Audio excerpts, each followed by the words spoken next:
Amis téléspectateurs, bonjour. Amis des Disco Forum, nous revoilà. Ça faisait un moment où notre émission Disco Forum ne passait plus sur vos petits écrans et qu'aujourd'hui nous nous sommes décidés de revenir. Et pour ce numéro, nous recevons pour vous Princesse Joss Kalim, la grande.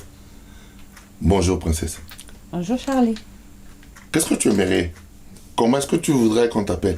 Princesse, Joss, Kalim, la grande? J'aime assez Princesse la grande. Pour quelle raison? Parce que la grande, c'est comme ça que m'appelait Papa Wemba. Et voilà, c'est resté quoi. Comment est-il arrivé à t'appeler ainsi, la grande? Je sais pas, je pense que comment dire, ça s'est passé au feeling. Il est venu m'écouter plusieurs fois. Je travaillais à l'époque avec Barli Barotti. D'accord. Et moi aussi, revenant du Cameroun, j'avais envie de faire des choses avec Papa Wemba. Et du coup, j'ai pas eu le temps moi de venir lui dire papa, je voudrais bien. Ça s'est fait comme ça. Il est venu, il m'a écouté, il a aimé, et puis il a dit ah, j'aimerais bien pouvoir travailler. Tu m'as donné envie de faire une chorale pour filles, avec les filles. Et donc il m'a demandé d'encadrer, allez, comment on va appeler ça, sa chorale féminine. D'accord. Voilà, donc c'est parti comme ça. C'est comme ça qu'on a commencé cette aventure avec Papa Wemba. Et il m'a appelé la grande. Il dit, elle, c'est la grande, moi, Naya Cameroun.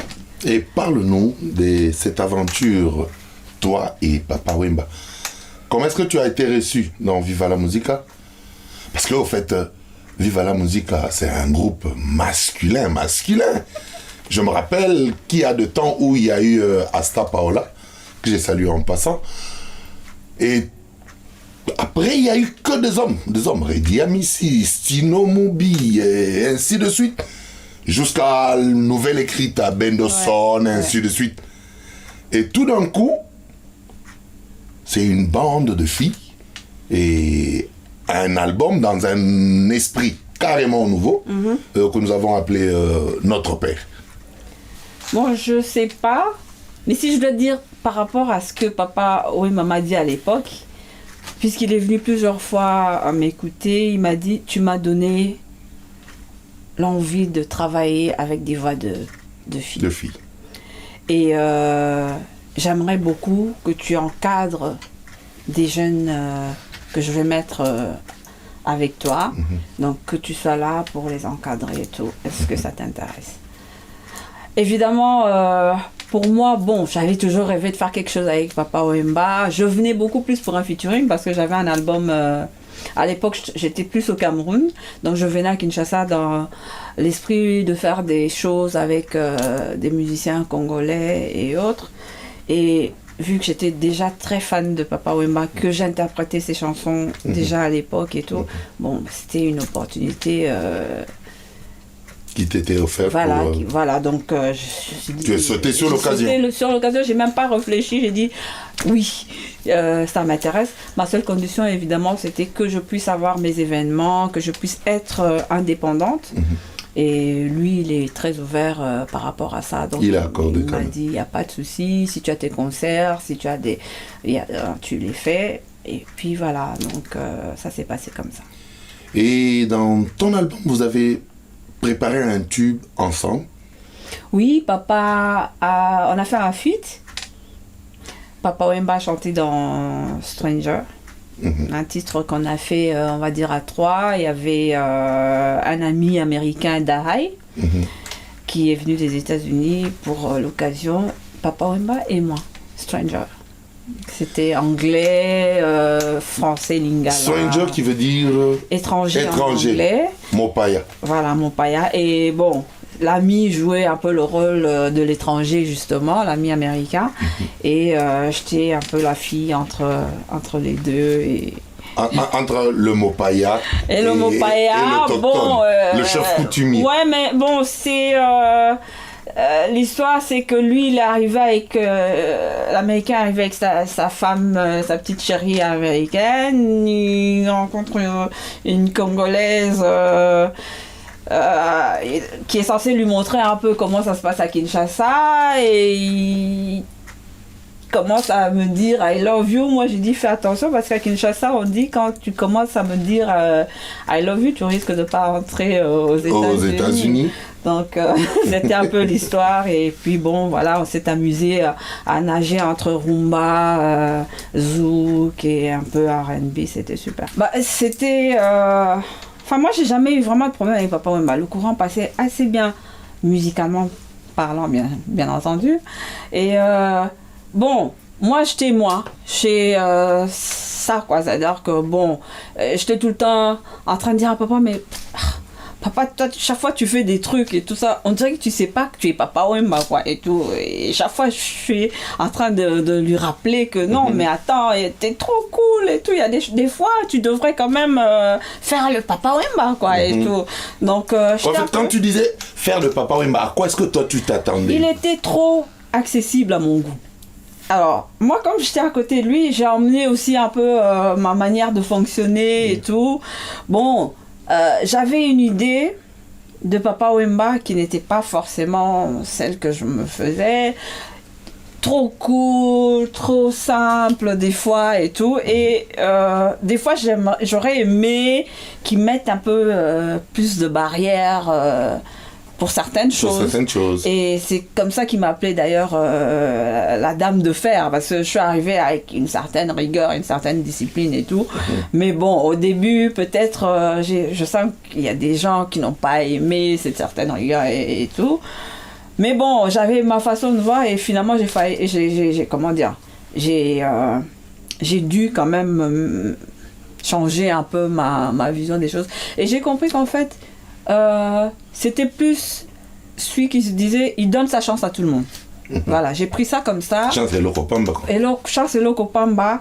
Donc Papa Wemba, c'était celui qui pouvait prendre le grand professionnel, super chanteur d'un côté, et puis un qui s'essaye, qui n'a jamais rien fait et qui dégomme même limite, vous mettre ensemble. C'est-à-dire pour toi qui est super, qui te considère comme super artiste et tout, tu te retrouves avec avec celui qui est en train de se débrouiller. Qui se débrouille et tout.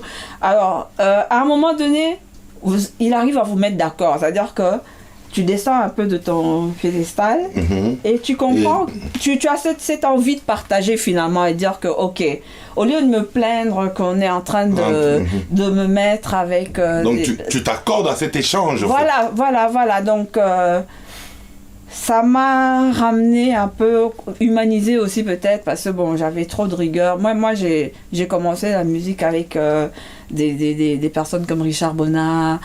Tout de suite, on a commencé à travailler avec en chœur pour Manu Dibango, on accompagnait des grands artistes et tout. Et il y avait une rigueur, quoi. Ça veut dire... Et là, t'arrives, Papa Wemba, c'est quand même pas n'importe qui. Et déjà, tu te dis, moi, quel effort j'ai eu à faire pour pouvoir travailler aux côtés de ce monsieur. Pourquoi est-ce que je ne donnerais pas aussi un peu de mon savoir, un peu de moi aux autres et tout. Donc finalement, j'ai un peu fait comme lui et du coup, il y avait vraiment eu quand même cette envie-là de partager. Donc vous aurez appris de lui cette grandeur pour pouvoir partager avec les autres. Ça veut dire que Papa Wemba, c'était quelqu'un qui pouvait se prendre son temps après un concert, parler avec, nous on appelle les chégués, mais les enfants de la rue, discuter avec eux pendant 30 minutes. Hein, et j'observais, je me suis dit, mais c'est quand même Papa Wemba qui s'arrête 30 minutes, écouter des enfants de la rue, bavarder un peu avec eux, après donner quelque chose. C'est pas donner quelque chose tout de suite qui était important, c'est cet échange, prendre de son temps. C'est-à-dire, il jouait pas, il se faisait pas la star et tout, il s'arrête, il discute vraiment avec eux. Ça, j'ai aimé. C'est ce côté-là vraiment que... Mais pendant qu'on est encore autour de Papa Wemba, peu avant Stranger, dans l'album Notre Père, vous vous êtes retrouvés. Cette fois-là, Papa Wemba, Nathalie Makoma et Princesse la Grande. Parle-nous de cette aventure. Ah, c'est une histoire un peu compliquée. Disons que l'aventure a commencé à Kinshasa. Papa Wemba, Princesse la Grande et d'autres filles. Comme je vous ai dit tout à l'heure, il y avait 2 autres filles avec moi. Et allez, on a travaillé Similien à Souci avec le reste du groupe. On a travaillé pendant des semaines et tout. Et puis, qu'est-ce qui s'est passé? On est à Kinshasa, les filles rêvent d'aventure, de voyager et autres. Alors, on a une fille qui est un peu... Allez, je vais pas être méchante, hein, mais à Kinshasa, dès qu'on t'a vu à la télé, mais bon, c'est malheureusement le cas pour beaucoup d'artistes, ça veut dire que tu sors de nulle part, t'arrives, t'es passé à la télé 1 fois, 2 fois à côté de Papa Wemba dans ton quartier, on te prend déjà pour la Céline Dion de Matété ou ainsi de suite. Donc la petite a commencé à prendre la grosse tête. Alors elle, dans son petit bled, tout le monde attendait la tournée en Europe et tout, et ça traînait. Papa est parti, il est resté longtemps, et entre-temps, bon, les filles, c'est vrai, j'étais censée encadrer, mais bon, chacune avait sa vie, donc des fois tu donnes des conseils, ça rentre là, ça sort là, mais tu gères pas leur vie privée non plus. Donc il y en a une qui est tombée enceinte et qui rêvait donc de voyage. Bon, bref, elle est allée en aventure dans d'autres orchestres et tout. Du coup, Papa Wemba change de concept. Donc sa voix a été finalement remplacée, et cette chanson qui au départ était 3 voix de filles est devenue Papa Wemba Nathalie Makoma, et bon ben la voix de princesse. Et c'est là où on apprendrait cette dénomination de la grande. Ouais, mais bon, ça m'a pas forcément bien servi, parce que j'avais déjà fait une carrière au Cameroun, un peu au Gabon et tout. Et là-bas, on connaissait Princesse Jos Kalim. Et papa m'appelle la grande. Moi, Naya Cameroun, c'est super, sauf que les gens qui t'ont connu avant, au Cameroun ne savaient plus lier la grande à la princesse qu'ils connaissaient avant. Tout à fait. Donc, j'ai dû faire ce travail-là, d'essayer de rappeler à tout le monde, de faire comprendre aux gens que la grande Manaya Cameroun, c'est la même princesse. C'est princesse et tout et tout. C'était un travail énorme. Quand papa est revenu, je lui ai dit, je suis pas contente. Voilà. Ben, écoutez, c'est vrai, pas contente. Tout ça te fait après avoir suivi ce clip de Simio, pas de souci. Bah, aujourd'hui, je peux regarder le clip, on peut en parler, on peut en discuter. C'est vrai qu'il y a quelques mois, j'étais inconsolable. À chaque fois que je voyais des images qui me rappelaient les moments qu'on a eu à partager avec Papa Wemba Viva la Musica, j'avais des larmes chaque fois. Donc ça a pris du temps. Mais là, maintenant, bon, ça va quoi. 3 ans après, quand même. Ouais, ça va. Mais c'est vrai que ça a été difficile. C'est vrai pour tout le monde. Ouais. Ben, même nous, on a pu s'en sortir peut-être, mais difficilement. Ouais. Donc, voilà, c'était du bon boulot. Et bon, ça reste quand même... belle expérience. Ouais, quelque chose qui va compter pendant longtemps pour moi, quoi. Revenons maintenant à toi. Amour virtuel. Ouais. C'est ton prochain album. Prochain album, ouais. Parle-nous d'Amour virtuel. Amour virtuel, c'est le nom de l'album. Amour virtuel, c'est aussi le titre phare. Donc, on a fait le clip déjà. Et je rigole parce que je pense que c'est un titre qui va faire pas mal de bruit quand même. Surtout à Kinshasa. Je risque de choquer certaines personnes. Je m'en excuse. C'était pas ça le but. Le but. Mais bon, je me dis que des fois aussi, il faut secouer un C'est peu cool, ouais. tout le monde. On ne peut pas toujours vous caresser dans le sens De poil. du poil. Donc, je suis un peu celle qui vous dérange de temps en temps comme ça. Allez. Voilà, j'aime bien me faire peur de temps en temps. Donc, voilà, on est en 2019 aujourd'hui. Il se passe plein de trucs sur les réseaux sociaux. Les webcams, les gens se rencontrent sur Facebook, se marient, se divorcent. Et bon, voilà, il y a tout ça, ça bouge. Avant, il y avait le téléphone rose. Maintenant, bon, on vit Les tout choses ont ça. changé. Les choses ont changé. Il y a les vidéos qui circulent. On s'envoie des photos sexy, provocantes. Enfin, il y a plein de trucs qui se passent. Et puis, bon, ben, je me dis... Autour de tout ça, qu'est-ce qui se passe? Dans mon histoire à moi, c'est une fille qui parle à son homme pour lui dire, écoute, j'en ai marre que ça se passe toujours Dans le virtuel. Dans le virtuel. J'ai envie de te voir, j'ai envie de te toucher, te caresser, te sentir. J'ai envie que ça devienne réel. Et donc, voilà, je me mets dans la peau de mon héroïne et je joue mon rôle. Et je profite pour dire juste merci à l'acteur congolais, notre acteur Moïdo Pongo, qui a joué le rôle de l'amoureux virtuel à mes côtés. Un bon acteur cinéma. Très bien. Je salue en passant. Ouais. Voilà, donc bon, vous verrez le clip. J'attends. Le clip, nous allons le balancer tout à l'heure. Nous allons le proposer aux téléspectateurs. Ouais. Mais ce que j'aimerais, dans Amour virtuel, tu parles de cet amour qui est sur en fait, les outils de la nouvelle technologie, Ouais. télécommunication. Mais en fin de compte, lorsque la femme commence à se plaindre de la présence physique de l'homme, qu'est-ce qu'on peut se dire? On doit se dire que le virtuel ne suffit plus alors. Bah, ça peut pas suffire. Je me dis, ça va durer un temps et puis bon, après ça pose problème. C'est pareil avec ces mariages où le mari est dans un pays, la femme de l'autre. Généralement, on sait comment ça se termine. Hein? Allez, on va faire semblant pendant quelque temps, comme si ça va, je supporte et tout.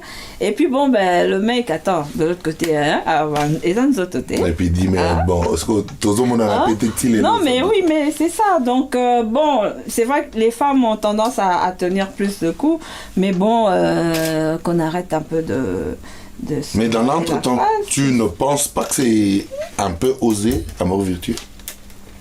J'ai dit que j'aime bien choquer, mais c'est la réalité. Attends, on a parlé du phénomène Nujana chez nous, là, avec ces petites de 16 ans qui marchent la poitrine en l'air et tout. Mm-hmm. Ça dérange les mamans, mais ça fait plaisir au papa. Ah bon?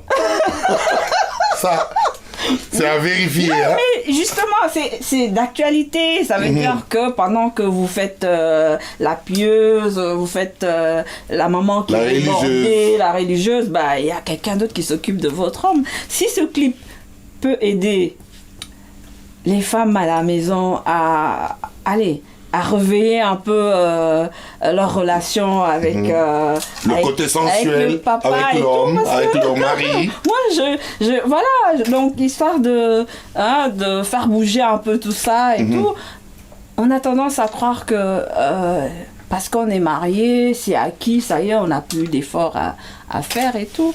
Donc voilà, c'est un peu une idée de ce que vivent vos hommes quand vous faites la maman fatiguée le soir ou voilà, donc bon, ça dérange, je vous ai dit. Cela veut dire que si j'étais bien compris, c'est-à-dire lorsque vous ne voulez pas vous occuper de votre homme, il y aura de ceux qui vont s'occuper de lui. Il y en a qui vont s'en occuper très bien. En plus, hein. En plus. Je vous renvoie. Et vice versa, hein, ça veut dire que. Lorsque aussi vous ne vous occupez pas bien de votre femme. Oui, parce que les mamans sont pas non plus des morceaux de cailloux. Alors en conclusion, c'est-à-dire que l'homme doit être amoureux de sa femme et la femme doit être amoureuse de son homme. Voilà. En faisant une surprise. Faut se surprendre, ça doit pas être tout le temps pareil, faut s'amuser, faut sortir, faut s'amuser. Voilà quoi. S'éclater. Sinon ça devient répétitif, ça devient... un peu monotone. Ouais, voilà. Comment tu trouves Quoi? le clip? Comment moi je trouve le clip? Oui. C'est pas à moi de le dire. Non, mais j'aimerais déjà avoir tes impressions, puisque tu en es l'auteur. Moi j'aimerais bien savoir ce que toi tu en penses. Ben, écoutez, C'est pas moi je qui- ne suis que analyste Moi et critique. je l'ai fait. Moi, je et puis suis un bon. critique d'art. J'analyse Oui. ton œuvre et je sais comment la présenter. Justement. Mais voilà, j'aimerais avoir d'abord tes impressions en tant qu'auteur de l'œuvre, en tant qu'actrice principale dans le clip Amour virtuel, aux côtés de Moindo Pongo, Like Mike. D'accord. Moi j'ai aimé le clip, hein. Sinon j'aurais pas fait. Sinon, tu n'aurais pas fait. Ouais, ou j'aurais pris une petite pour le faire. Mais avec tout ce que nous avons dans notre pays, des mœurs, de ceci, de cela, est-ce que tu penses que cela ne choquerait personne? Bon, mais moi j'en ai un peu marre de ces gens qui font des censures à la con. Je m'excuse.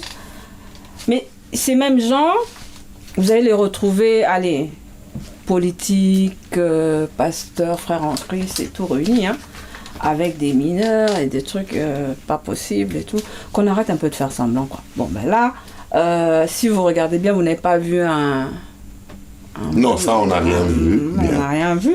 C'est un scénario. Mais justement, c'est par rapport à ce Voilà. scénario, parce que là, tu as joué avec un acteur de cinéma Ouais. qui peut bien incarner le rôle, qui peut bien jouer de la manière dont il pense être 10 fois, 5 fois plus sensuel. Ouais.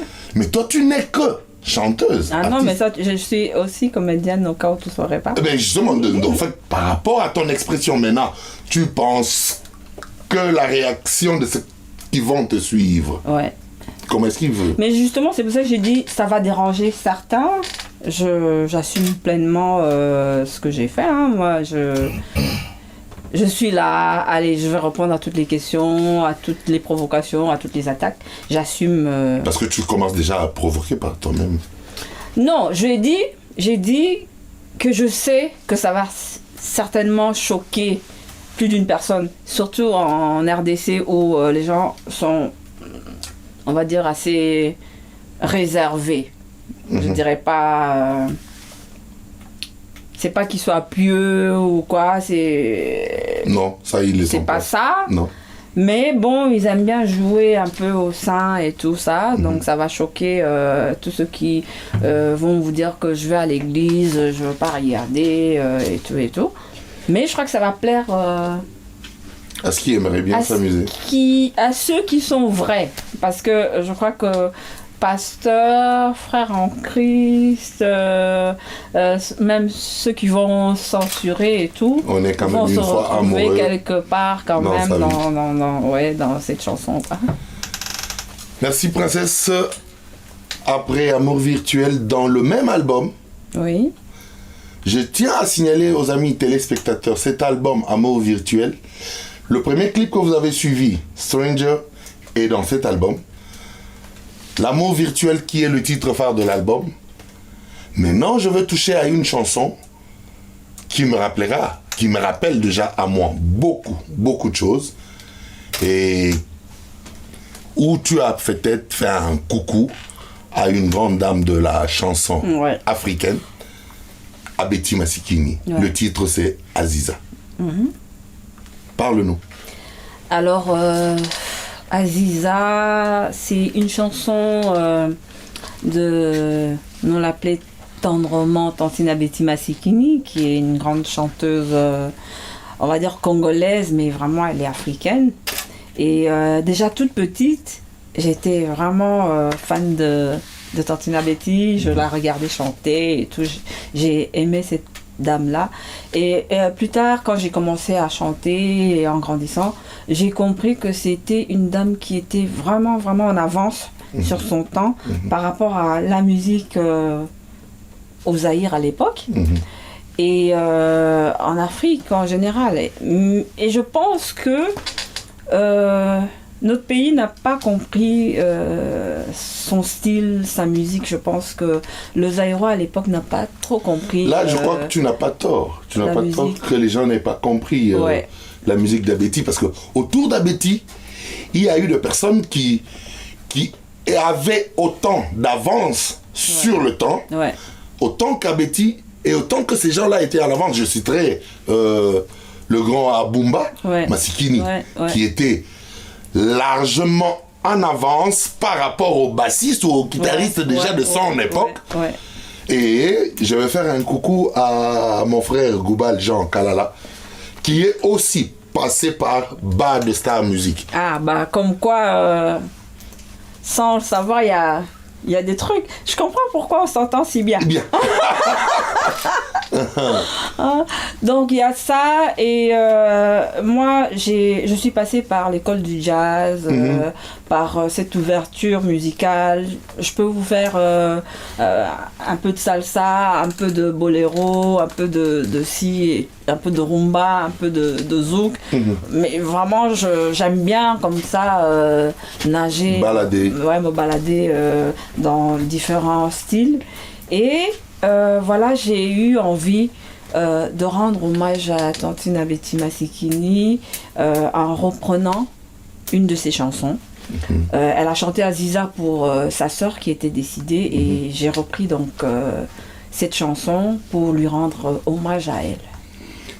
Un peu revisité parce que tu n'as pas gardé la Ziza authentique. Non, j'ai vraiment revisité, repréparé à ma sauce. Voilà. Qui est très bien fait, le clip. Merci. Le réalisateur, c'est qui? C'est Kéran. Ah, d'accord. Bien. Le travail est vraiment à mesure. Kéran qui a beaucoup travaillé avec Papa Wemba. Avec Papa Wemba, je vois. Qui a réalisé le clip Oilé. Cicatrice, hommage à Emenea. D'accord. Voilà. Et c'est Papa Wemba encore qui m'a présenté aussi, qui m'avait. Beau travail. Princesse, on revient à toi. Ah, tu sais, à chaque fois que je veux t'appeler, je me dis, il faut que j'appelle Princesse ou que je dise la grande. Ouais, c'est vrai qu'à Kinshasa, on connaît plus la grande. Mais il faut bien que les gens finissent par... Ils peuvent m'appeler Princesse la Grande, si ça peut aider. Bien. Tu es aussi dans le jazz. Tu arrives carrément à toucher à plusieurs connotations musicales. Comment tu arrives si facilement? J'ai parlé avec le poète Papa Simaro quelque temps avant qu'il ne nous quitte. À l'époque, je présentais une émission culturelle sur Antenne A.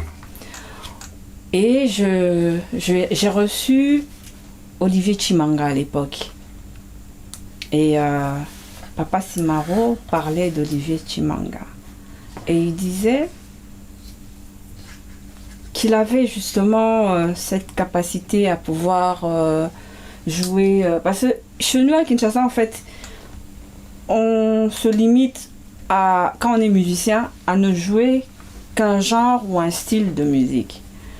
Un musicien devrait pouvoir expérimenter, jouer avec son instrument, s'amuser dans des styles qu'il ne connaît pas et arriver finalement à créer son style. Alors, quand tu es né guitariste rumba, grandi, évolué, mais même les Franco, nos papas et tout, je crois qu'avant leur spectacle faisait un peu partie variété. De variété, ils jouaient d'autres chansons et tout. Aujourd'hui, on a des musiciens qui ne font qu'un style de musique.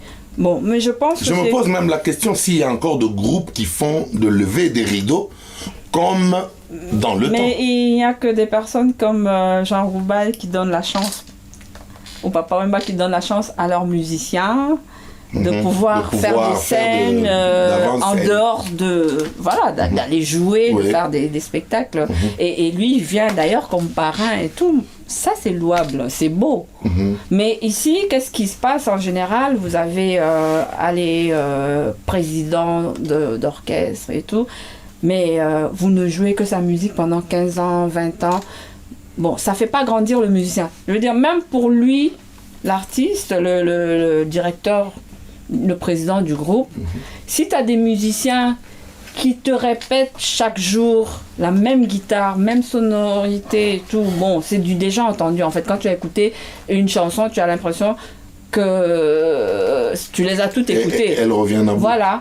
Donc, il faudrait que, pour le bien même de l'orchestre, les musiciens puissent faire d'autres expériences, des mélanges.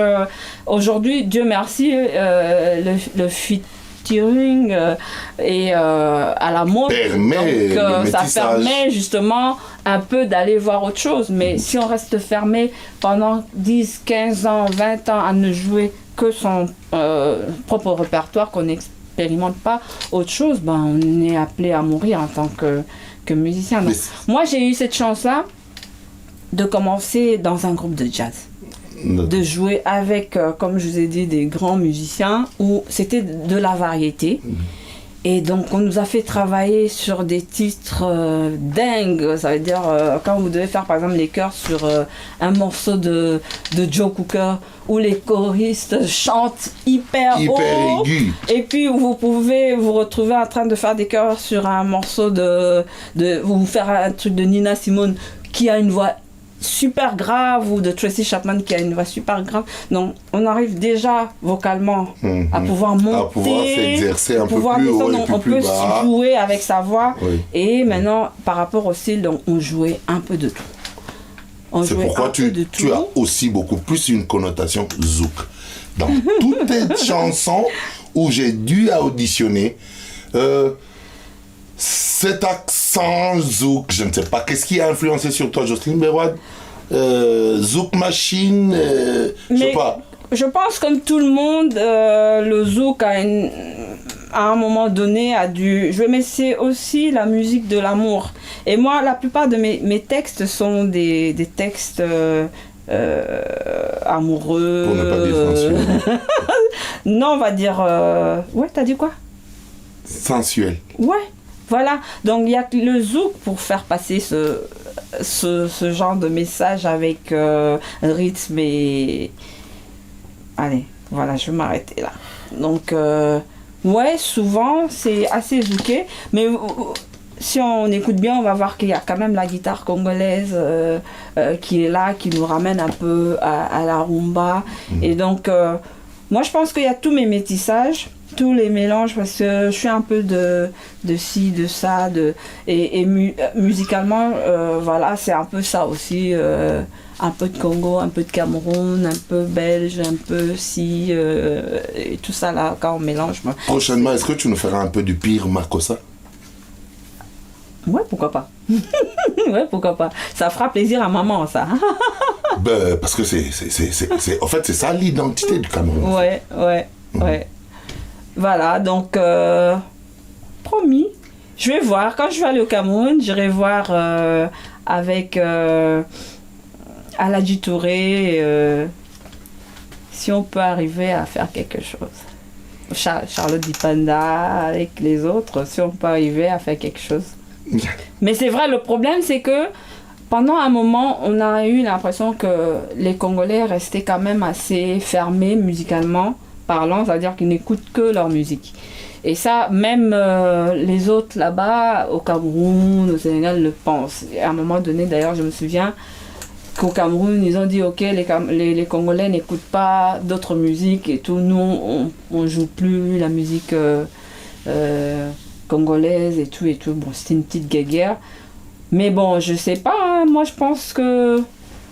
Je leur ai dit toujours, bon, c'est pas ça, mais aujourd'hui, on écoute la musique du Nigeria, on écoute la musique d'Angola et tout, donc chaque chose, c'est la façon de faire peut-être aussi, et que bon... Mais qui reste toujours influencé par la musique congolaise, parce que lorsque tu écoutes le tempo de la musique nigériane, oui, pendant très longtemps, la musique congolaise a influencé les autres musiques. Bon, aujourd'hui, nous aussi, on commence à se laisser influencer par d'autres musiques. Donc, je dis quand même que ça veut dire que nous, il faut qu'on travaille à nouveau pour pouvoir récupérer le monde. Voilà, c'est un peu ça. Merci beaucoup, Princesse la Grande. Merci. D'avoir été de nôtre. Merci. Et je pense que ce sera pas la dernière fois qu'on vous a reçu sur le plateau de Disco Forum. Chers amis téléspectateurs, vous avez suivi, elle s'est exprimée, elle a passé son message. Si elle a un dernier mot, avant que je ne désannonce les émissions. Wow. Je fais un coucou à tous ceux qui sont du côté de l'Est de la RDC et vous dire que vous n'êtes pas seuls, que vous êtes là dans nos cœurs. Voilà. Un coucou. Vous êtes dans nos cœurs. Tous ceux qui sont à l'est de la République démocratique du Congo, nous compatissons, nous sommes de cœur avec vous. Au revoir et à la prochaine.